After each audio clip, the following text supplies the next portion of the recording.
Yeah, Hercules. Do you have the picture of you reading to him when he was naked? Or was that on Loretta's phone? I don't know. Oh, there's a hilarious one. Yeah. Is you reading to him and he's just standing there naked reading with you. Oh, that was just the other day Yeah. at their house. At Yeah. their house. Yeah. Tom is an indulgent new grandfather. Why would you say I'm indulgent? Because you're a little sap around him. Oh, you're totally. It's the only place in 30 years. It's the only place I've seen you that soft. You're like nothing. I have no control over that. I don't post those. I know. I Yeah, didn't but- say you had control. I'm just saying it's nice to see. Is my godchild. I'm not saying it's bad. I'm saying it's I have a good. lot of nieces and nephews. So by law, she is the Great great godmother by of law. Rory. Yeah, Yeah. of Hercules. So my daughter On company property, he's Hercules. used to work at the insure project. Ah. Loretta. Yeah. Loretta, so Yeah. Did we go to some of those boring dinners I did go, together? I went to all those dinners. Let me just say, that was my job as a mom.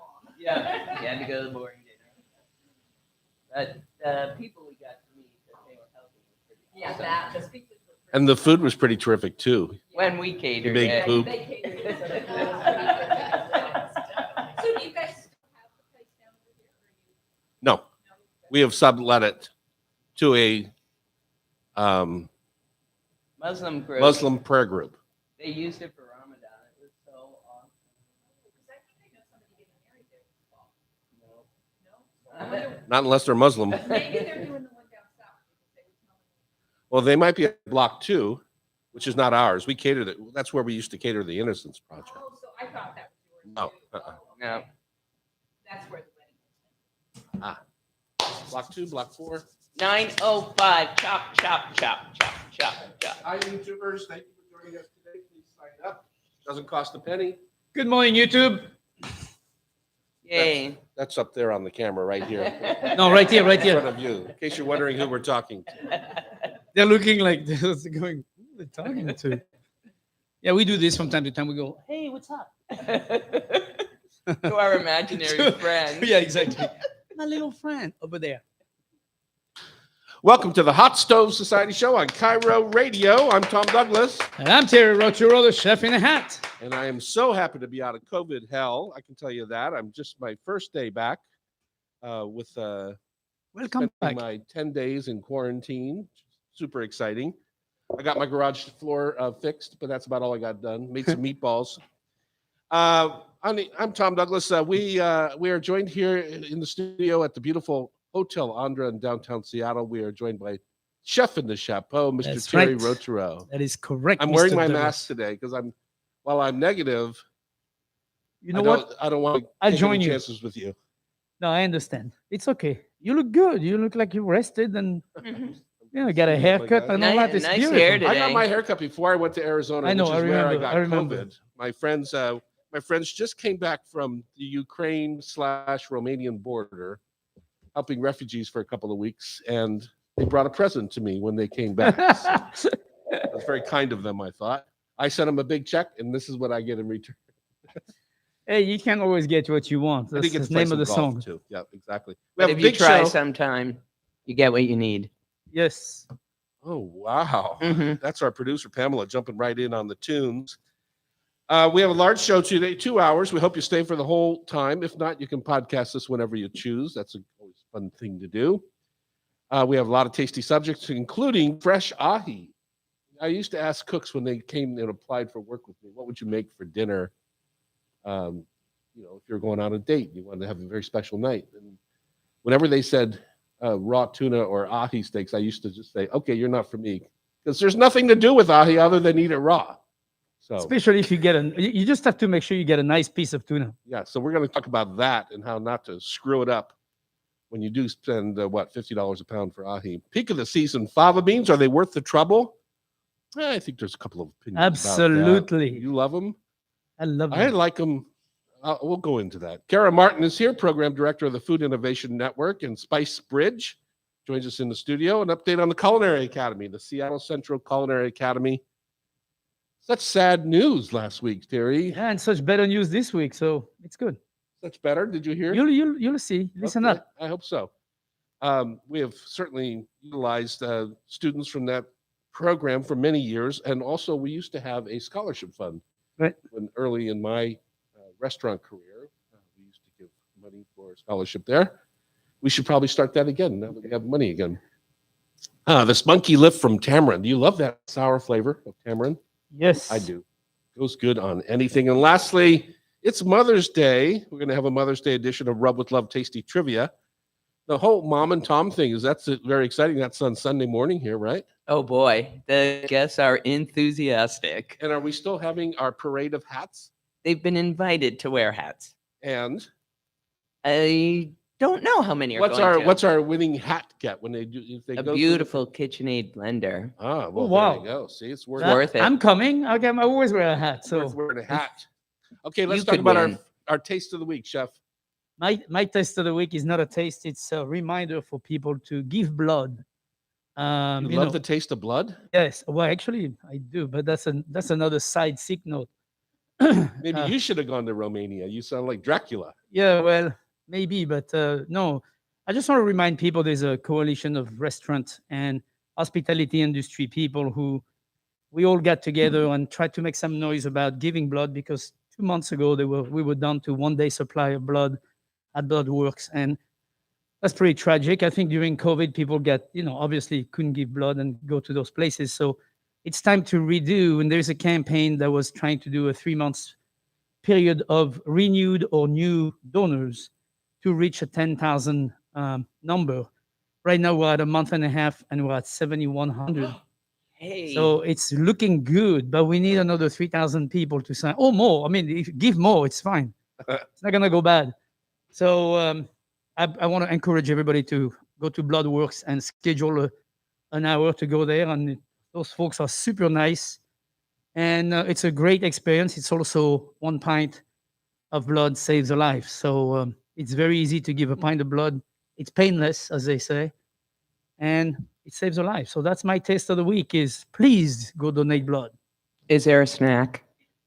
There are snacks, but I'm not in charge of that. Otherwise, it would be, A little foie on toast. Okay, quick side note to that. I talked to my mom about that campaign we're doing. I don't know why that came to conversation, but so she's in France, right? And in France, I donate blood when I was younger, because in France, you donate blood. In my town, you donate blood once every 3 months. And you go to this place, and they have a French buffet, but I'm not talking a joke. Like, here we give snacks. And I told them at Bloodwork, I'm like, you should put me in charge of this. It would be, a bit more consistent. I mean, You might have a line out the door. I just gave a pint of blood. You give me a cracker. I'm like, get out of here. I want a nice sandwich, with jambon and beurre and all those good things that you're supposed to have. Mhm. Anyway, I want some, leg of lamb roasted, sliced, and I mean, yes. Perfect. You need Well, to Chef, replenish- I'm glad you want all that stuff. I'm curious if you're going to get it. Well, I don't know. We'll see. We'll see. But go to bloodworks.org and donate and schedule yourself for donation and call your friends. It's a great party to do, to do it together, and it feels good. So My taste of the week is my sensory development when I got COVID. You always hear about COVID and people lose their sense of taste and smell. Oh, yeah. And of course I did, but I always do that. COVID for me was like a little cold, right? Right. So, but whenever I get a cold, all my life, I've lost my sense of taste and smell. So of course I did this time, but it made me extra aware of the sensory things that did break through, Oh, right? some of it breakthrough. Okay. Well, some of the most basic things break Coffee? through. Salt. No, not a flavor, but a sensory like salt, sweet broke through. Oh, yeah. Like you could just tell when you're eating something sweet, even though you couldn't taste it per se, like what Right. it was. Right. Chilies, like heat Spicy. broke through, spicy broke through, which is you just crave the things that you get a little sense of, right? No, of course. And sour. Of course. I hate like sour gummies or sour, all that kind of crappy candy, but I could actually tell that I had something in my mouth, Wow. which was kind of cool. I mean, Yeah, that's cool. my loss of taste and smell was only like 3 or 4 days, but still It's funny what popped. I really craved a bag of potato chips because they're salty, right? Right. Crunchy and salty. Right. Even though you couldn't taste the thing. That's interesting. This body has not missed too many bags of potato chips when there's a craving around. It's funny because when I'm sick, I eat the same way than when I'm not. If I don't eat a meal, if I skip a meal, it's because there is like gotta be like something really drastic going on. It's very rare. I mean, even with, I'm sick, I have a fever. It doesn't happen very often, but when I do, Kathy is always amazed. She goes, "You're still eating," and I go, "I mean, it's noon. What are you gonna do?" I mean, it's time to eat. Exactly. My body says, "Hey, it's time to eat." I said, "Let's eat." You don't eat as the same thing. You eat something lighter, obviously, but I'm still eating. All right, good.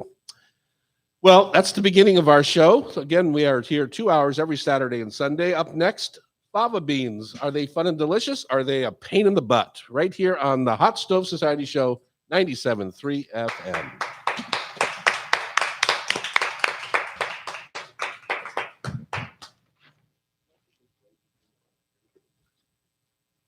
They are both a pain in the butt and delicious. Well, you bring that right up right now. You plant favas? No. I What'd don't you say? like them. You don't like You it? don't like fava beans? What? Oh, wait a minute. That is a shocker. I am so shocked.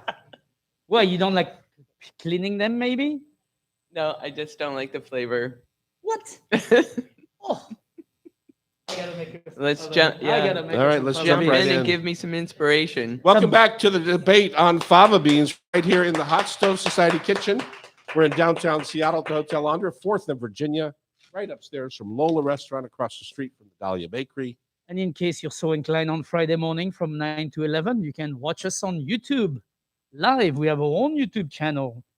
Go to Tom Douglas and Company and click on Hot Stove Society Radio Show. Right, that's Friday mornings, 9 to 11.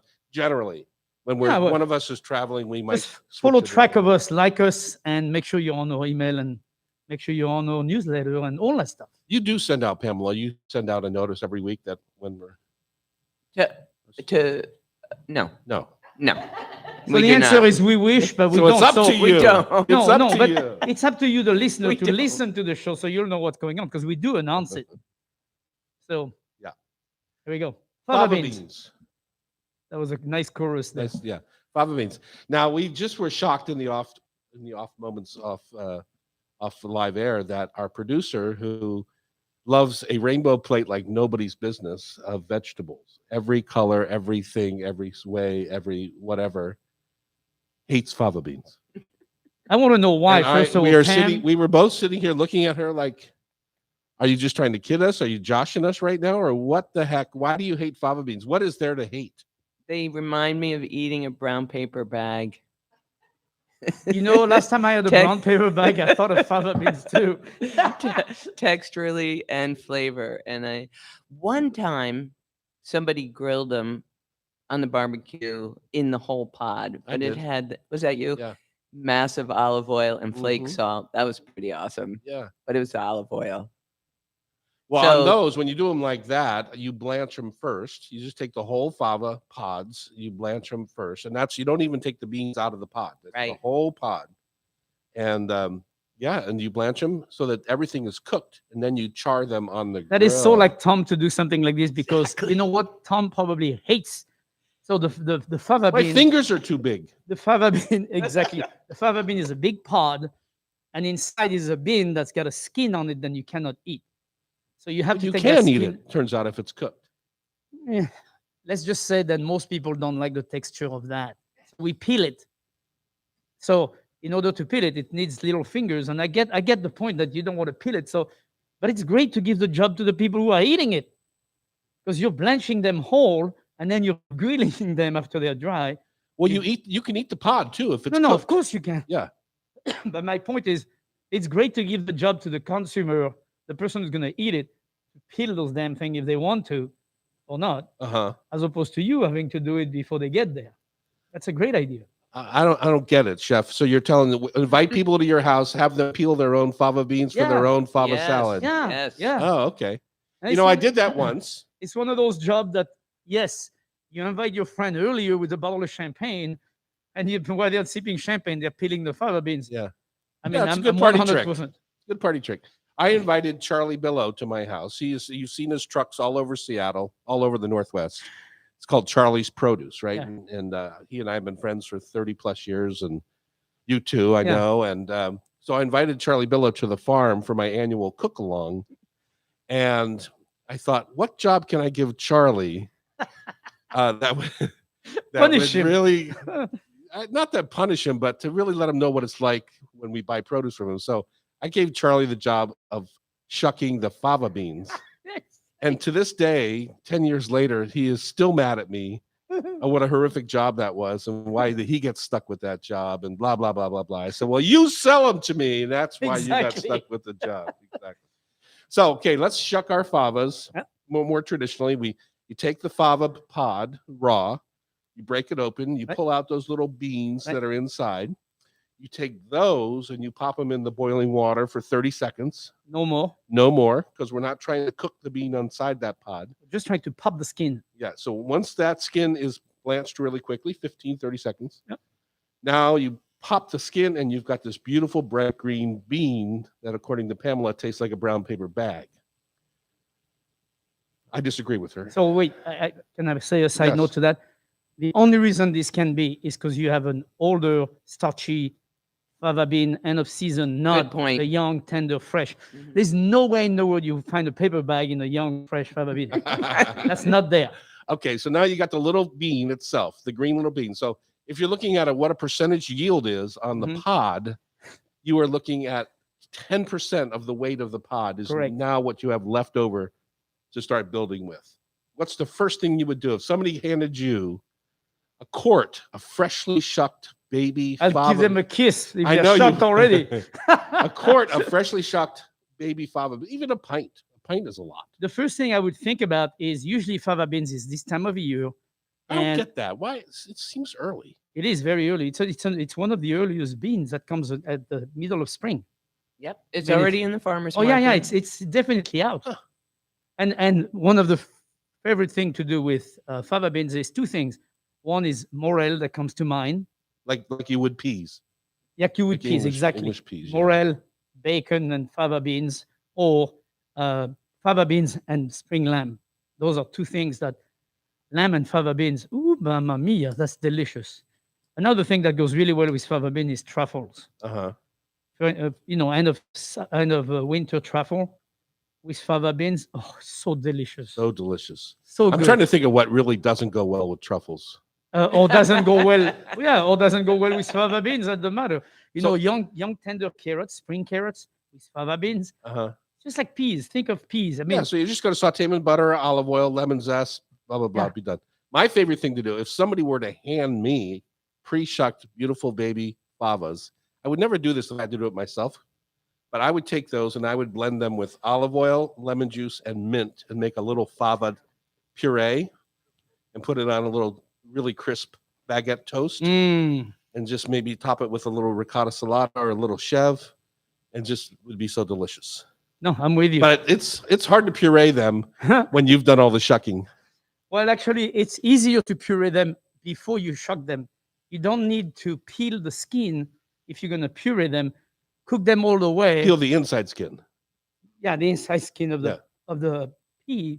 Just cook the whole thing all the way tender, and then blend it, and then strain it to a fine pass. Uh-huh. To a fine tammy or something like Yeah. that. So that's how you get around that, not having to peel it for that when you make puree, because peeling those things and make puree out of it. I know it's hard. I have a hard time with that Yeah, one. I can't do it. I can't do it. But My friend Peter Dow used to have the restaurant Cafe Juanita, uh-huh. which is now Holly Smith's restaurant over Sure. there. But years ago, he used to make dried fava bean, kind of reconstituted into like almost like a Is Uh, Ribolita thing? no, That like a soup you hummus, made? but out of a hummus Oh, yeah, out like a of hummus. dried Fava fava hummus, beans. good yeah, idea. And it was It makes a great a lot hummus. of garlic. Yeah. and it's a good way to use the But dried. fresh, favas. it's like you just said, like a puree. It's really delicious. It makes a great hummus. Yeah. Put a little chopped garlic in there, or even some black garlic if you can find some. That's nice and sweet, and it's get fermented. So it's really delicious. It also goes really well with yogurt as a spread. Uh-huh. If You take a little bit of yogurt and put it in your fava beans, a little zest of lemon, and use that as we smoked salmon. Oh, So good. so delicious. So good.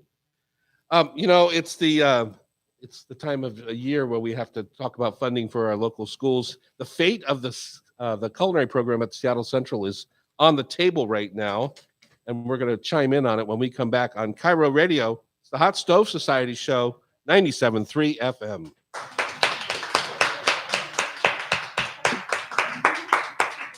How many of you never had fava beans? Yeah, you like fava beans? No? I like a lot of beans, but they're not. No? Have you ever had them fresh? Looking at what you've talked about, no. You've had them dry only? Yeah, you should try it fresh. Because it's a huge difference between fresh and dry. I'm not as big of a fan of the dry favas. Yeah. I love them fresh. Well, when you make dried favas, you put enough garlic, lemon juice, and olive oil, you can't taste the fava, really. Right. It's just a vehicle It's to a bean. emulsify. It's another bean. Yeah. Chauncey, good morning. Yes. My God, you're so noisy. Just You're- kidding. Hi, Linda. Where do you want her? Yeah. No. Away from me.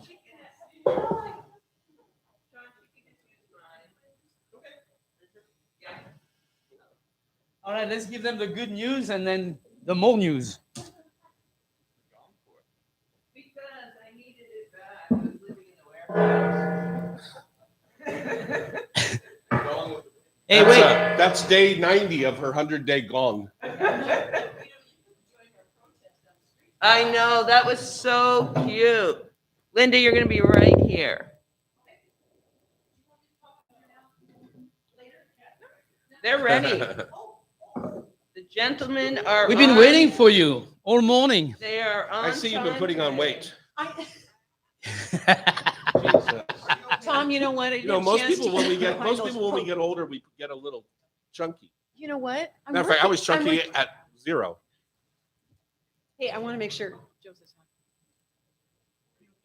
on. Sure, of course. Thank you for asking. I would have put on more makeup, but I wasn't going to be in. But so who are these people? What do you mean? Hey, these are all, How to cook? don't say these people. These are all kids. They're all fans. They're the Oh. audience. Okay, so when I talk to you guys, I have to turn around and keep doing this. No. You No. always talk to the mic. Okay. Yeah. Okay. Don't Always go away talk from to the the mic. mic. Okay. Always talk to the mic. Okay. Do you want me to put a mask on? Okay. I'm just getting over COVID, Thank you. So I'm Thank just you, Tom. taking all the precautions. Did Bridget get it from you? No, she got it from her stupid kid, as my guess. Those teenagers, they're just like germ factories. Hi, Bridget. Did you get She's it from your kid? I know you didn't get it from me. Hi, Bridge. Hi, Bridge. She was talking about a bowl of popcorn that everybody had their hands in. at one point. I don't know. Oh, that's I don't know. Right, that's a Bridget? different I story. say always blame it on a teenager. That's my opinion. Do you still have one of those? I don't have a teenager anymore. That's what I thought. I She's have little. a 1-year-old grandson named Hercules, and I have a daughter who is way past teenagehood. And the daughter who has the kid named it Rory. Thank you, Terry. Named him, Rory? not it. On company Oh. property, chef, it's Hercules. Yes, I understand, but Oh, okay. I'm just trying to give her the story, the real story. Thank you. I thought. Thank you. Say hey. She's been. No, you are. She's been part of our campaign. It's live right now. You Okay. are saying, hey. All right. You can just say, hey, Bridget. Hi, Bridget. Thank you. Linda, would you like to split my vegetarian sandwich? Actually, you know what? I'm going to pass because it's too hard to eat with a mask. Okay. But didn't you just say you're getting over COVID? You're trying to I'm- give me COVID, I'm Tom? past my window. Okay. Believe me, I've had 10 days off from work. It's been delicious. Okay. You still sound a little Yeah. It's just a nasally. throat. Just a throat. Okay. I've been chatting a lot.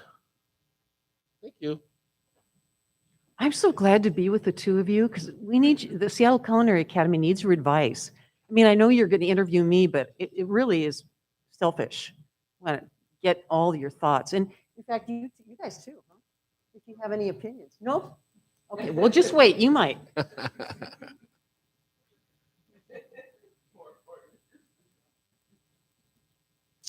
Welcome back to the Hot Stove Society show on Cairo. That's Chef Terry in the chapeau leading the applause. That's right. Audience motivator.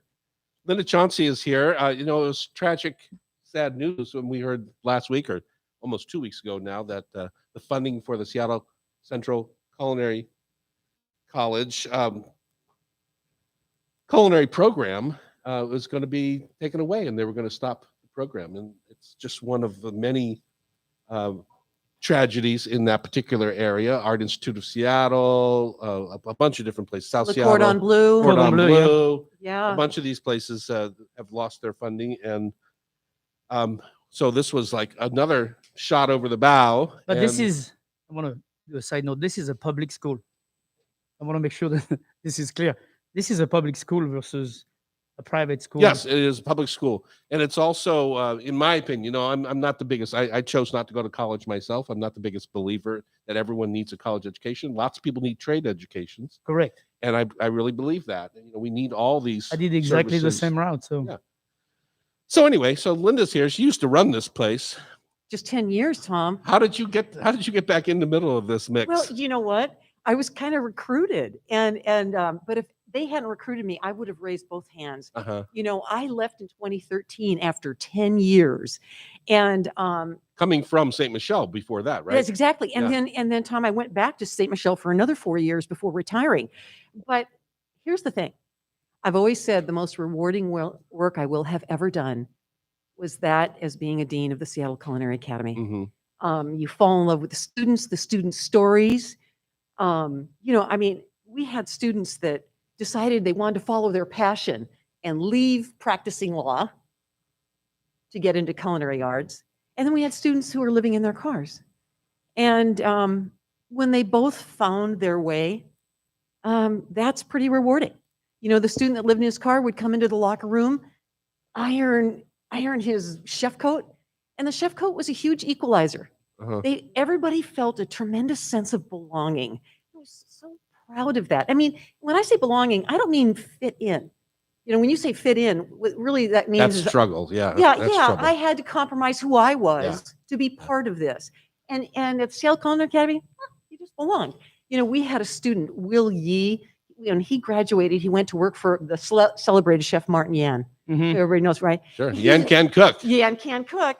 And so, Will came back. He's now a chef at La Spiga.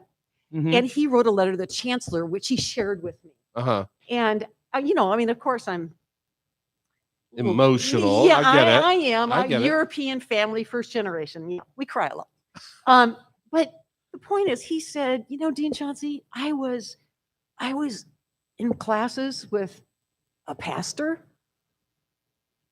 a bartender from the Cuff, a Thai heiress, and tech gurus. Mhm. These are just, I mean, the spectrum. We're so proud of the spectrum, the diversity at Seattle Central, and certainly Seattle Culinary Academy is not an exception to that. Uh-huh. And it's that diversity that we're so proud of, that people find community.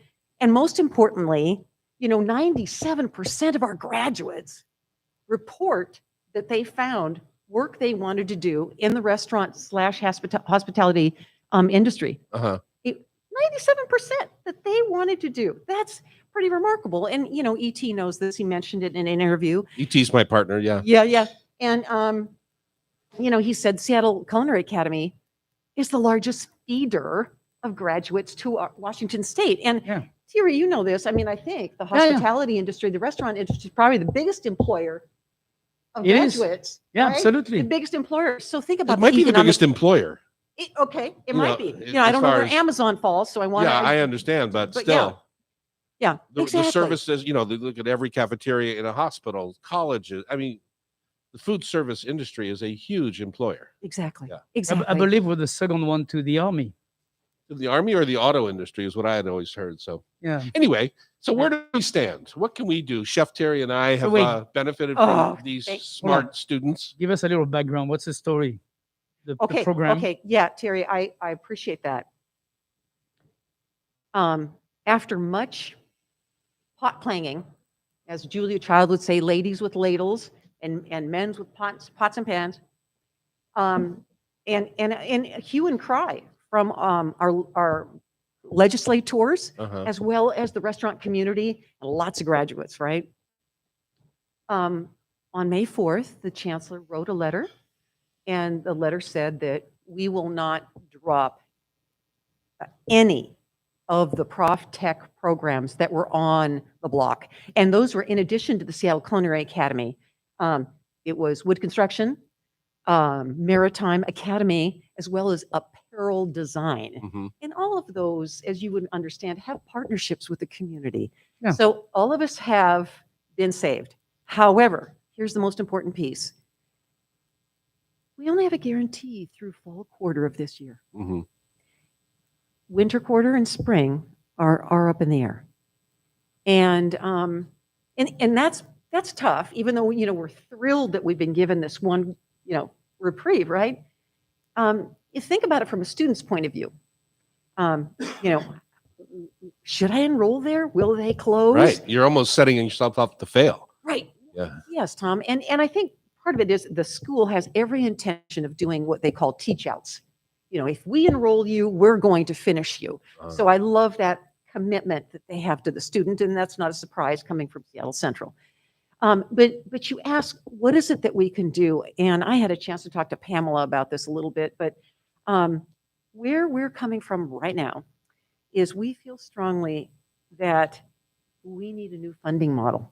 And that's obvious, right? Mhm. I mean, I'd like to put the cost of Seattle Culinary Academy in perspective. We have two programs, right? Culinary arts, specialty desserts and breads. So culinary arts, if you want to get a degree, it's a 5-quarter program, and it costs you roughly $11,000. Mhm. Let's put that in perspective. And I'm going to put it in perspective with those culinary schools that are considered the gold standard. Right. Johnson and Wales. How much more do you think that is? Well, that's a 4-year program too, right? Isn't that a MBA? That's program? right. That's right. You can get a BA. Yes, Yeah. yes. So that's 44,000. Right. How about the gold standard, the Culinary Institute of America, CIA? Oh, I can't even imagine what that. It's 6 times, Uh-huh.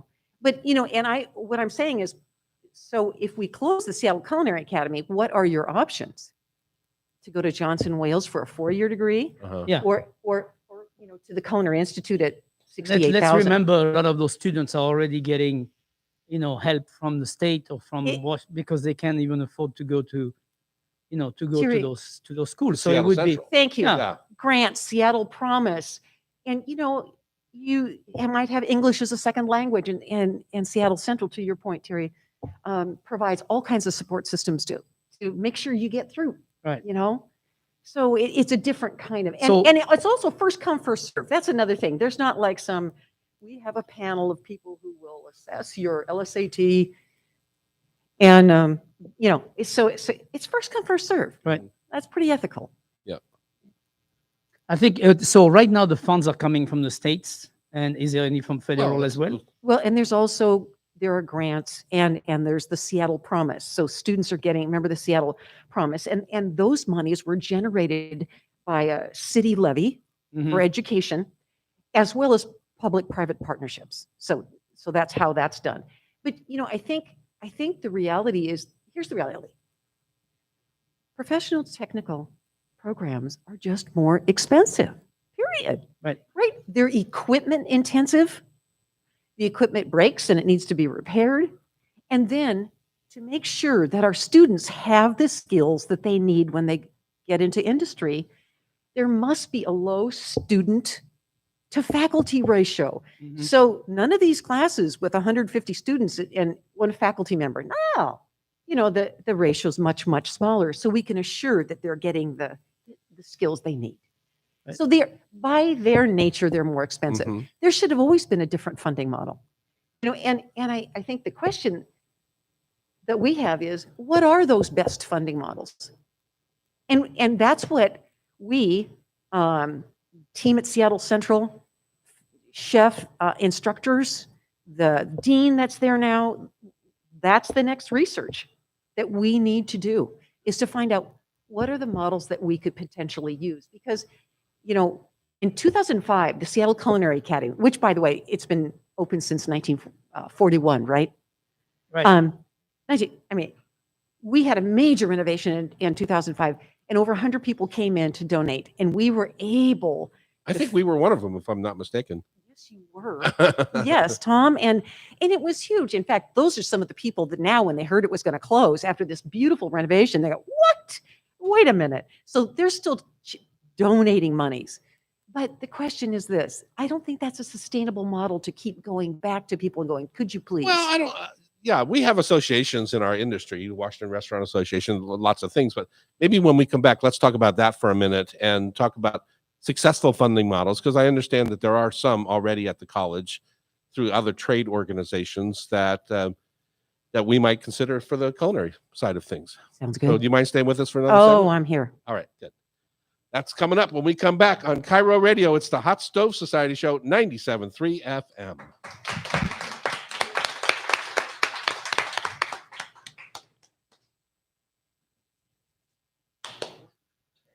Thanks, So, Jerry. Pam, you might want to think about you want to keep tamarind or tuna? Since you want to keep tuna, so we'll put that into the tamarind spot. Oh, do you? Oh my God. Listen to Oh, her. oh. She's on fire. She's on fire. I mean, it's 15 minutes up already? Yeah. You're We're kidding. asking you for another Oh, 15 no. minutes. But hey, guys, But it's I a got big subject. So. It's a Linda show. you can see why they wanted to recruit me, right? I'm a believer. You're sold. Got it in I'm your sold. bones. So I don't have those funding models. That's the next step, is to find out what they're, so if Okay. anybody I'm has, glad I didn't ask that. yeah, Yeah. anybody has any suggestions, that's I the thought, next. for example, like the electricians, is it not the union maybe or something? I thought there was funding coming from different groups like that. If they are, I'm not aware at this Okay. point. I mean, there are partnerships like with Maritime. So who are the stakeholders? Yeah, You let's know, talk about fine, this. okay. I think Okay. that's the interesting thing. Okay. is to But feed just- into the industry and as you let in, Tom, a little bit more on the need for the technical education. Right. for the academic history. Wonderful subject. And Right. and on the community on the community to get together and help the funding for a successful every year follow up, so then it's not back to the table every 6 months. Right, right. I mean, yeah. And we're back. We're discussing the fate of the Seattle Central Community College culinary program right here on the Hot Stove Society Show. I'm Tom Douglas. And I'm Terry Roturo, the chef in the hat. Our guest is Linda Chauncey, 10-year dean up until 2013, you said, I think? Right. Of this particular school at Seattle Central. You know, lots of drama going on right now with all the different funding possibilities. How is it that they're out of money all of a sudden at the school? Yeah. From what I read, Yeah. this is the highest, or it's a full